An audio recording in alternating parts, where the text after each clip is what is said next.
Музыка не устанет.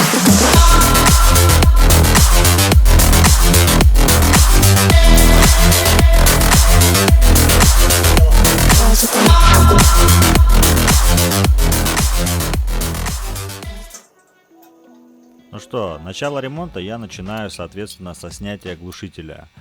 На глушителе 4 пружинки стоят дедовским методом через проволочку. Я их аккуратно снимаю, и глушитель в руках. Так, вторым действием нам надо вот здесь все разобрать и слить тосол. Так что будем останавливаться, а прям сразу и начнем. Следующий этап — это снятие воздушного фильтра. В моем случае он снимается двумя саморезами по бокам. Плюс еще на нем установлен бензонасос и тросики газа, соответственно, масляного миксера. Поэтому незамедлительно все это снимаем, убираем, чтобы нам это в дальнейшем не мешало.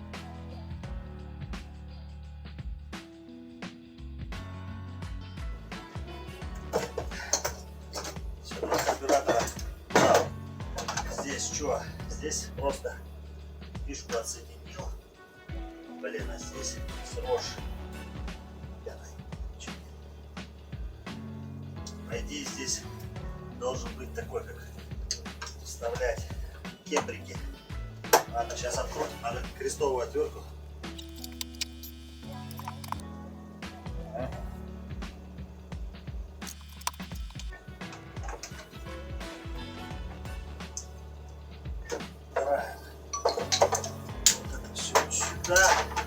Это нам не понадобится в ближайшее время. Это тоже в ближайшее время не понадобится. Кормы тоже можно в сторону убрать. Вот так, сюда. Вот. Так, поехали. Сейчас тросик снимаем. Тросик снимать еще надо с масляного насоса, как правильно называется, с миксера, точнее, с миксера. Не насоса, а миксера. Отсюда тросик снимаем, потому что миксер оставляем на двигателе, он нам в дальнейшем не пригодится. Вот такая система сделал для слива тосола. В общем, шланжик одел вот сюда и отсюда уже получается он сливается. Тосола уже осталось не так уж много, но не так уж много осталось его здесь. В двигателе еще остался, ну естественно в ножках. Вот, в общем, как видите, уже там все снято. Воздухан снят, карбюраторы сняты. Сейчас осталось до конца снять систему воздушную, вот эту еще, водяную, и вот этот еще снять шланжик. Вот, и открутить уже его полностью. Вот здесь раз, два, и спереди 3, 4. Снимаем эти болты, откручиваем. Ну и все, и с подушек и остается у нас, соответственно, двигатель уже просто вытащить. Так что, короче, погнал дальше. Вот эти вот болты, два спереди, которые находятся, они очень неудобны. Просто даже не объяснить, насколько они неудобны, так как там гайка и болт. То есть снизу надо держать, а сверху крутить ключом. Первый я открутил, сейчас буду пробовать пролезть до второго. Вот эти руки я измазал, это вот только вот на первом. Я не знаю, как сейчас до второго я пролезу. Тут очень удобно. Не подлезть, как-то эта система не продумана вообще. Не дай бог, что там окажется, что другой ключ размер, это будет очень. Разбирать, полазить, это очень прикольно. Помню, что сталкивались с такими проблемами. Тут, конечно, карданчик не помешал. Это просто какой-то пиздец. Насколько неудобно здесь все это сделано. Одному человеку это, ну, как бы реально, но очень-очень сложно сделать, провернуть. Потому что там внизу ключ надо держать. Сверху этим крутить. А затянуты они, дай боже, хорошо. Это американский снегоход, дюймовая резьба. Поэтому здесь все по-американскому хреново. Открутилось. Чё? Это как-то. Что выключить? Чё? Можно теперь. Сейчас еще остается открутить крышку. Там, получается, идет заводилка ручная. Нам ее надо оставить, соответственно, здесь. Все, двигатель полностью откручен. Это заняло где-то минут 30, чтобы разобрать все. Я имею в виду по двигателю. Вот, то есть сейчас он. Вот, сейчас. Вот двигатель. Все на месте. Все, сейчас остановится провода, штекера, чтобы не оторвать. Ну и открутить. Вот. Открутить. Заводил.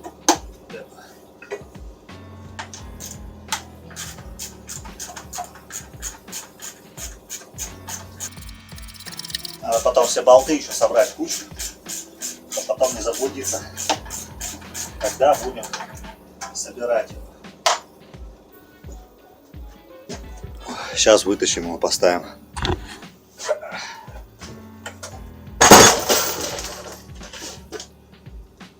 Игорек, одному мне тяжело, поэтому все летит.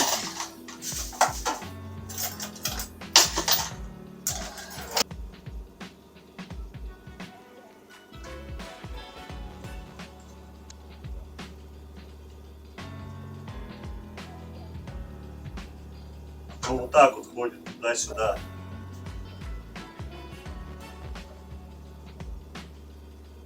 Вот зажигание держу, вот. Вот.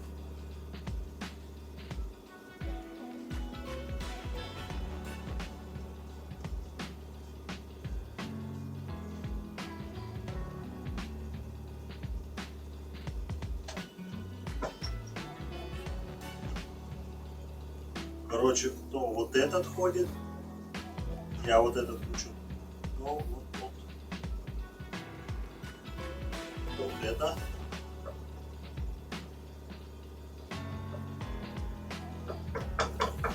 Это что за асимметрично? А вот это что-то как-то уже неинтересно становится. Что-то это уже печально. Печально очень.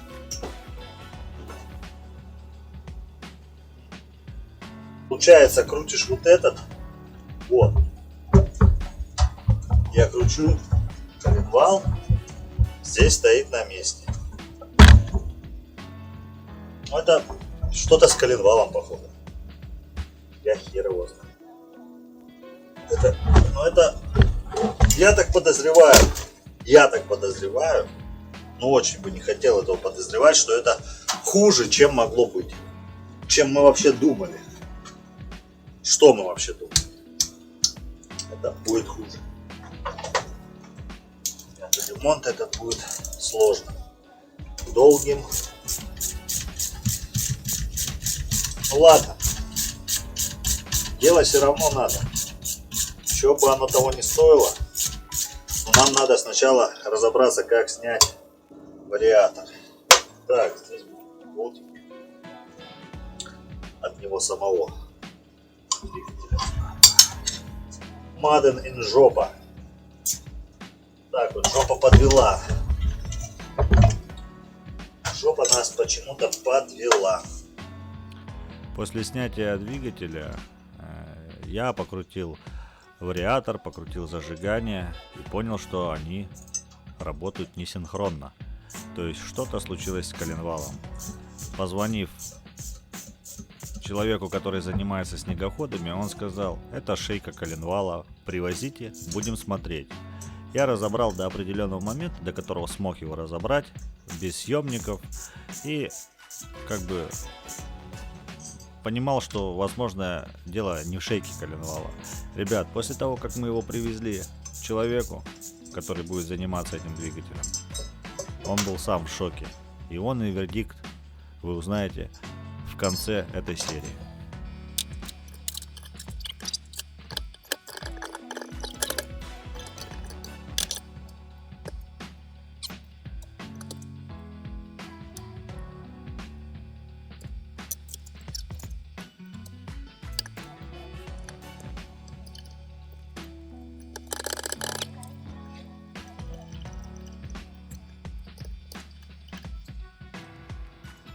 принципе, может быть и все-таки подшипники игольчатые.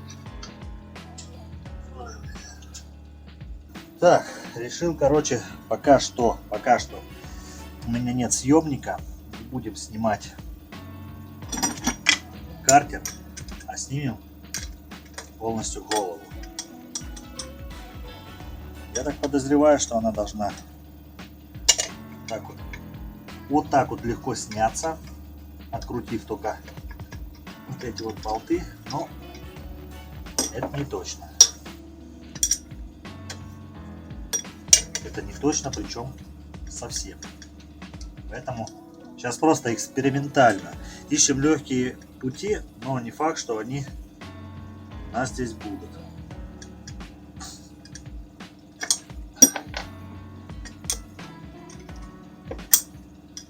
Откручивается все просто.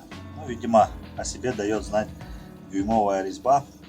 Может просто хороший мастер собирал этот двигатель, потому что, как вы поняли, двигатель уже с переборки. Ой. Так что сейчас посмотрим. Осталось 3 болта. И пробуем снимать головку.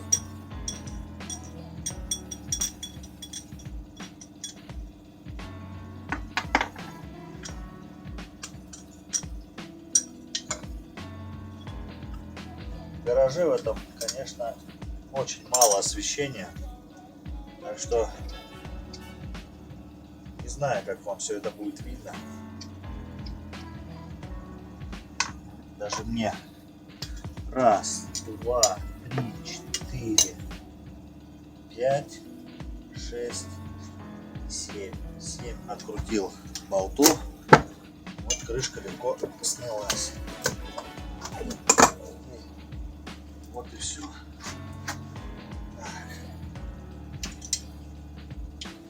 Так, смотрим сразу на задиры, предмет задиров поршня. Нет, цилиндры вообще не пострадали. Цилиндры очень в хорошем состоянии. Будет это видно или нет, но прям в отличном состоянии. Убираем пока голову в сторону. И смотрим, что здесь. Нет. Это, ребят, не подшипники. Это не подшипники коленвала. Это что-то с самим коленвалом произошло. Подшипники.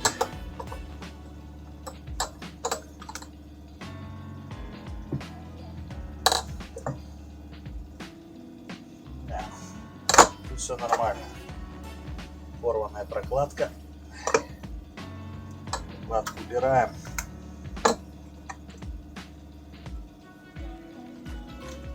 Так что что-то с коленвалом, видать, его провернуло.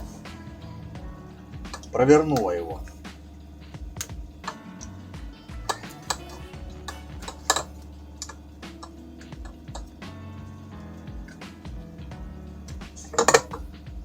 Прокладку новую надо будет делать. Вот видите, я шевелю зажигание,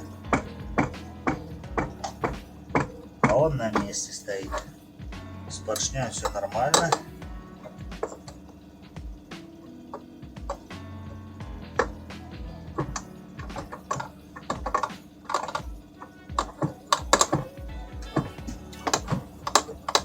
Я не знаю, исключает ли тот факт, что лопнул коленвал. Не знаю. Но вот я держу вот. А они, по идее, должны вместе ходить. И то есть тут разбалансировка получается. В общем, поршня на нем стоят немецкие.